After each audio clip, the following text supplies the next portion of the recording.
மா என்கின்ற ஒற்றை எழுத்து எவ்வளவு பெரிய உயரிய சொல்லை குறிக்கும் தெரியுமா?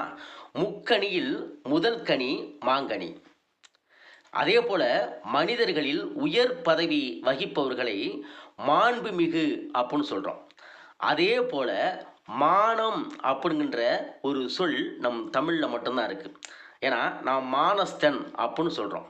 இன்னொரு விஷயம், மயிர் நீப்பின் உயிர் வாழா கவரிமான் பரம்பரையைச் சேர்ந்தவன் நான் அப்படின்னு சொல்கிறோம்ல.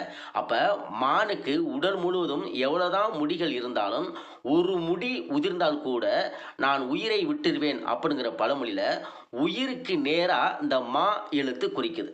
அது மட்டுமல்ல, மன்னர்களுக்கெல்லாம் மன்னர்களை மா மன்னர்கள் என்று அழைக்கின்றோம். அப்போ ஒற்றை எழுத்துங்கின்றத மா என்கின்ற ஒற்றை எழுத்துக்கு எவ்வளோ பெரிய உயரிய சிறப்புகள் இருக்குது தெரியுமா? இது போன்ற நல்ல விஷயங்களை நீங்கள் தெரிந்து கொள்ள நம்முடைய சேனலை சப்ஸ்கிரைப் பண்ணுங்கள்.